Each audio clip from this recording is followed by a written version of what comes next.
J'espère que ça marche.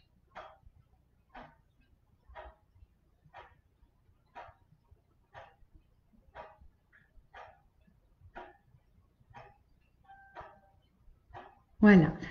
Bonjour, bonjour à tout le monde. Me voilà ce matin au Bible Coffee. Peut-être quelques-uns d'entre vous sont étonnés de me voir ce matin. Et d'ailleurs, je suis étonnée moi-même. Bonjour Fabienne.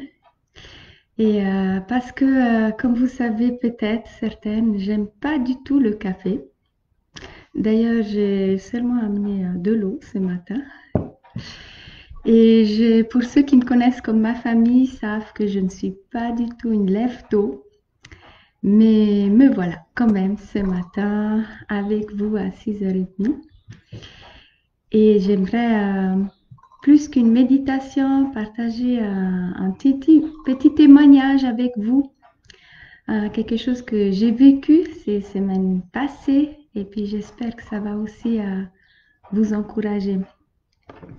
Alors, justement, il y a 10 jours, c'était mon anniversaire. J'ai eu 45 ans pour les curieux. Et puis, avant mon anniversaire, j'ai passé vraiment des jours avec beaucoup de mauvaises pensées. Je pensais, bon, est-ce que j'ai bien réussi ma 44e année? Est-ce que je suis à la hauteur de ce que Dieu m'a confié ou de ce que Dieu a encore prévu pour moi? Et voilà, plein de pensées de ce genre. Est-ce que je suis une bonne femme pour mon mari? Est-ce que je suis une bonne maman? Et j'étais vraiment envahie de ces pensées, ces tristesses. Alors, je ne sais pas si ça vous arrive à vous d'avoir ce type de pensée. En tout cas, moi, ça m'arrive de temps en temps. Et puis, c'est pas ce genre de pensée qu'on aime partager avec les autres. Parce qu'on se dit, en se comparant aux autres, bien sûr, on se dit que les autres, ils arrivent bien à gérer, qu'ils arrivent bien à tout maîtriser. Et puis que, voilà, que pour eux, la vie a l'air plus facile. Mais alors, j'aimerais vous expliquer comment j'ai vécu dans cette journée. Donc, le matin de mon anniversaire, je me suis réveillée et j'ai confié à Dieu toutes ces pensées. Un peu comme, pas un peu, mais comme Jean-Philippe nous a dit l'autre jour, nous a montré avec une croix, on peut vraiment tout amener à Jésus. Et il nous a parlé des soucis, des péchés. Et puis, on peut aussi lui amener toutes sortes de mauvaises pensées qu'on a sur nous ou sur les autres ou sur la situation. Donc, c'est ce que j'ai choisi de faire ce jour-là. Le matin, j'ai tout amené à Jésus. J'ai dit, je te confie vraiment ces pensées-là. Je suis bien consciente que ces pensées-là sont des mensonges. En tout cas, en partie. Il y a sûrement des moments où je suis limitée, des moments où j'arrive pas à gérer, des moments où j'ai peur, des moments où je me trompe, mais ce n'est pas tout le temps. Et pourtant, des fois, on pense que voilà, ça correspond à notre image complète. Et pourtant, même quand on est conscient au fond de nous-mêmes qu'il s'agit des mensonges, on a de la peine à nous débarrasser de ces pensées-là. Le diable utilise vraiment ces pensées voilà, pour nous envahir, pour nous bloquer et pour nous empêcher aussi de voir ce que Dieu pense. Alors ce jour-là, quand je l'ai amené ces choses à Dieu, j'ai aussi pris du temps à la croix pour recevoir. Donc Jean-Philippe nous a aussi dit qu'à la croix, on peut donner, mais on peut aussi recevoir. Donc à la croix, il y a toujours un échange. Et voilà, je trouve ça merveilleux parce qu'on peut amener quelque chose et puis on ne part pas avec les mains vides. Ce que Dieu remplace ce qu'on lui a amené. Et alors j'ai dit à Dieu, aujourd'hui, j'aimerais recevoir ce que toi tu as prévu pour moi. Et puis, toutes choses que je vais entendre aujourd'hui, les messages que je vais recevoir, je veux vraiment le recevoir comme un message de ta part et aussi le recevoir comme une vérité pour ma journée et aussi pour mon année et pour ma vie. Et puis, je peux vous dire que Dieu est vraiment fidèle et il est aussi généreux. Voilà, il n'économise pas, hein. Et puis ce jour-là, bien sûr, j'ai reçu des messages par-ci par-là, des gentils mots, aussi des compliments des gens qui m'ont beaucoup touchée. Et voilà, le soir aussi, ma famille m'a organisé une petite fête. Et puis, comme mes enfants ont l'habitude, ils me préparent des jolies petites cartes, des petits mots, des petits cœurs. Et puis, il y a une carte aussi que j'aimerais partager avec vous. Dans cette journée où je pensais ne pas être à la hauteur, j'ai aussi reçu cette carte de Noémie. Je vous la montre. C'est à l'envers. Mais voilà, vous voyez, super maman. Et puis, je peux vous lire quelques petites phrases que Noémie m'a écrites ce jour-là. Merci pour la maman tendre, à l'écoute, ouverte, compréhensive, créative, sensible, patiente, joyeuse, présente que tu es. Merci pour la femme forte, persévérante, tournée vers les autres, généreuse et belle que tu es.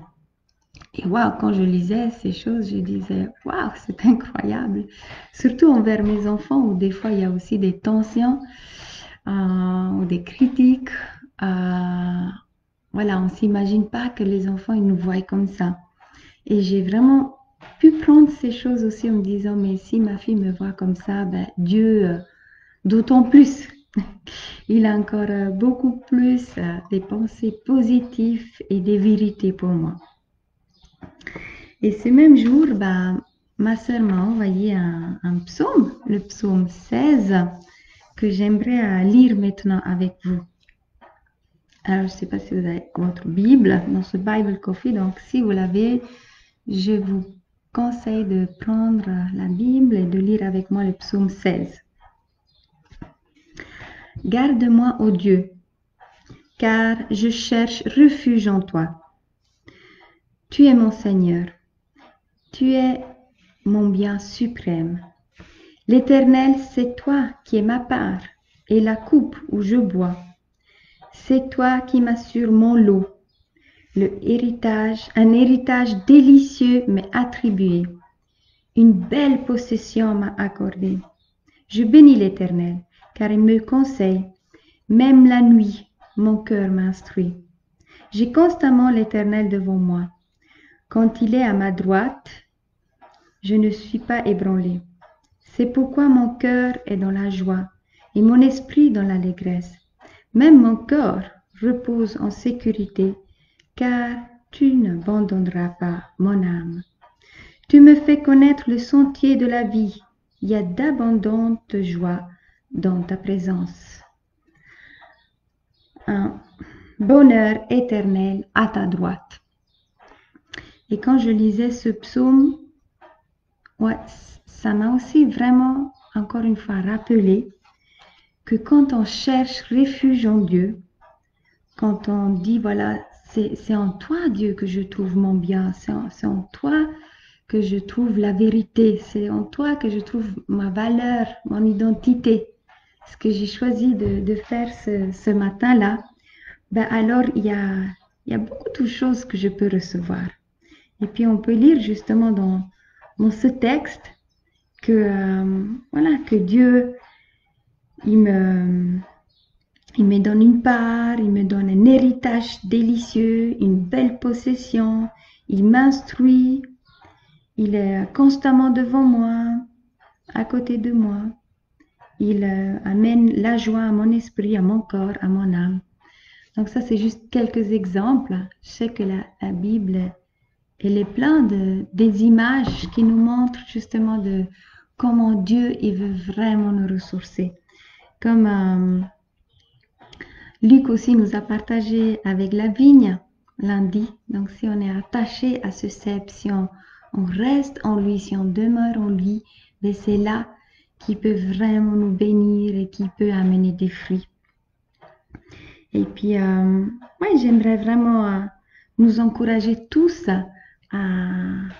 oui, à nous rappeler de chercher à la bonne source quand on est justement envahi par ces pensées-là, quand le diable veut nous limiter avec nos péchés ou avec ses mensonges, qu'on puisse chercher à la bonne place et qu'on puisse toujours trouver les vérités que Dieu a pour nous. Et ce même jour, Luc, qui ne savait pas que c'était mon anniversaire, il m'envoie un petit message en me demandant justement si je pouvais participer à ces Bible Coffee. Et moi, je me suis dit, oh, wow, Luc me connaît pas bien, il sait pas que je suis pas lève tôt, que j'ai jamais fait un truc comme ça. Donc, c'est la première fois que je suis là devant un écran en train de parler. Même quand je fais des appels, je fais jamais vidéo. Bonjour, bonjour Joël, bienvenue. Et mais je me suis dit, waouh, Luc, il pense que je peux faire ça. Donc, ça veut dire que il pense que je suis à la hauteur. Mais voilà, en méditant à ce que je vais faire, je vais pas faire, je me suis dit, bon, Luc, il doit juste avoir besoin. Il a peut-être plus envie de faire tous les jours, ou ça va faire trop, il a trop de travail. Et quand je lui ai écrit, je lui ai envoyé une audio en disant, voilà, peut-être c'est juste pour répondre à un besoin, je réfléchis. Bah, lui, il m'a dit, mais non, c'est pas à cause d'un besoin, c'est parce que je crois en toi. Et waouh, je sais pas si ça vous est déjà arrivé que quelqu'un vous a dit, je crois en toi. En tout cas, je peux vous assurer que Dieu, il croit en toi.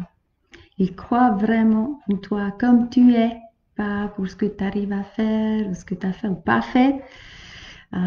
Il t'aime, il t'a choisi, il a une destinée pour toi. Il a préparé des choses déjà en avance pour toi. Et il a vraiment une autre image de toi, de ce que toi-même tu peux imaginer. Donc j'aimerais voilà, vous encourager. Donc quand j'ai entendu que quelqu'un croyait en moi, je me suis dit, bon, je vais me lancer. Je vais relever ce défi. Et c'est pour ça que je suis là aujourd'hui avec vous et aussi les prochains vendredis. Sauf si je vais recevoir beaucoup de commentaires négatifs. Peut-être que les mensonges vont de nouveau prévaloir, mais je vais vraiment essayer de m'accrocher aux vérités que Dieu m'a transmises ce jour-là et qu'il continue de me transmettre. Et puis c'est ce que j'aimerais aussi vous laisser pour cette journée et pour votre vie, que vous puissiez vraiment vous accrocher aux vérités de Dieu. Et des fois, on lit des choses dans la Bible et on sait qu'elles sont vraies, mais on ne les saisit pas. Donc, je vous encourage vraiment aussi ce matin, prenez quelques minutes et demandez, mais Dieu, comment tu me vois aujourd'hui? Qu'est-ce que tu penses de moi? Est-ce que tu as un mot ou une image pour moi, une vérité à me donner?